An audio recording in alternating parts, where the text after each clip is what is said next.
Hello, boys and girls. Thanks for chiming into the fishing wheel again. I think I have a little treat for you today. This little Ryobi bench grinder I bought 7 years ago, and I posted a video how to assemble it and what I think of it. So this is it 7 years later. As you can see, it's just clamped to my bench with one of these like handheld clamps, and on one side, I have all these spaces to make up for the wheel. It's a one-man operation here, so bear with me. And I just recently got into like coin ring making, or like spoon rings. And I think the question was, of my biggest concern was, can you make something shiny that wasn't shiny before, especially if you do stainless steel. And I have an sample here. Here it says clearly stainless steel, which is pretty tough, tougher than silver or gold, and it's annealed, so it's shiny where it's not annealed. Can we get it back to a shine with this Ryobi? So really, what it is, the surface gets burned, becomes brown, and later on with like liver of sulfur, you can silver or silver plated rings or materials into like a rainbow color, and you can rub it off a little bit to pronounce the high spots, and the low spots like kind of stay stained. So, but stainless is a pretty tough material. Does it go back to a shine? Yes. And here's my Ryobi, and on this side I have the sisal wheel. On that side I have cushion, so I'm not going from sisal to something softer and then jeans and then cushion, but I do use the yellow compound on the sisal wheel, and I'm just going to do a small portion here, just so you can see the difference. So let's switch it on. Some yellow compound.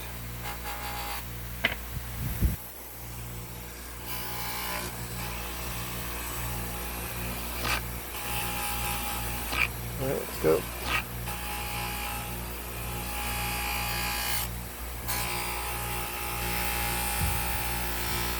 And as you can see, the rounds per minute on this little machine, not really dropping, and I'm pushing really good. You can see how the wheel deforms. And I'm sure I can push hard enough.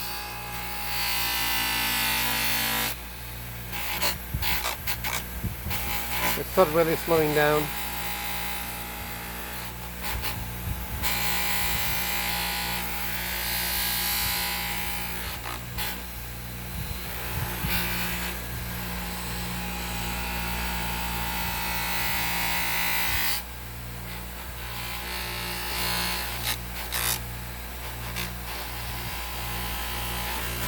What's it look like?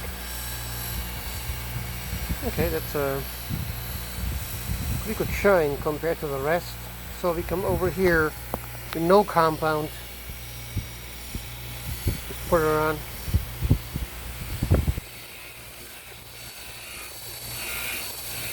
Here again, I can push hard.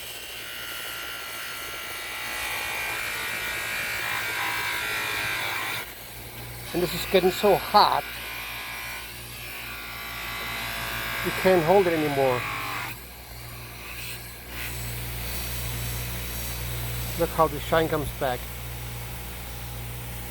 compared to here, or even what it was.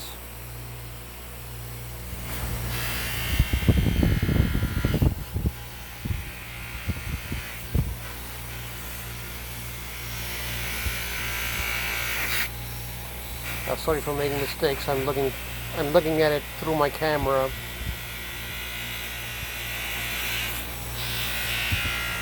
So you go back and forth. You can turn it around, but be really careful.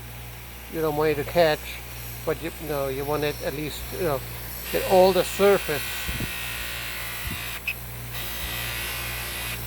Go this way, go that way. Don't need a lot of pressure.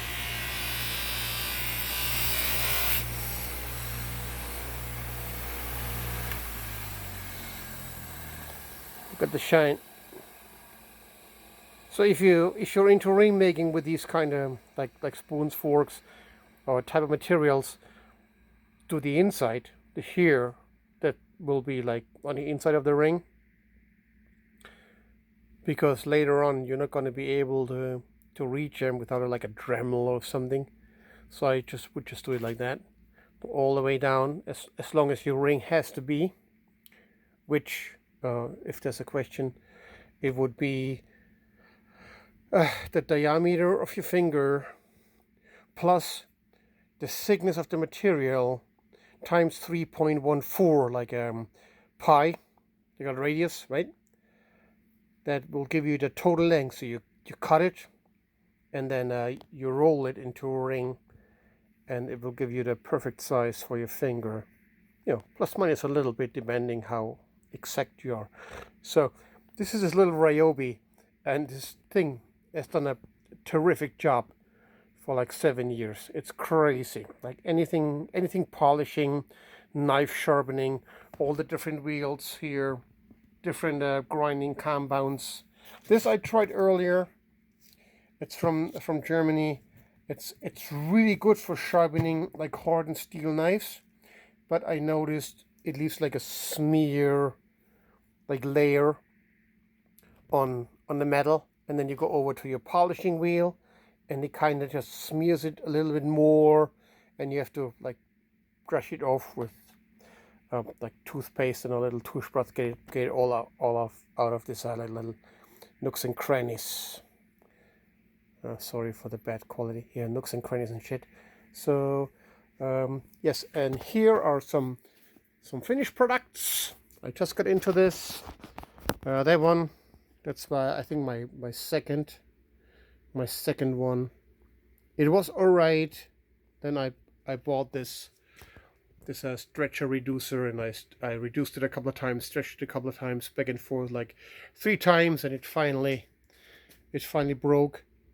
Not a big deal. It's a quarter. It's a coin ring. It was 25 cents.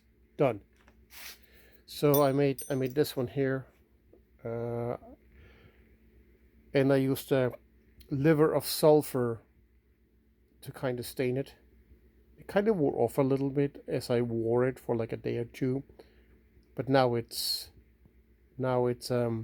sealed with Renaissance wax, which they claim leaves like a micro crystal like layer on it that protects the surface, blah blah blah.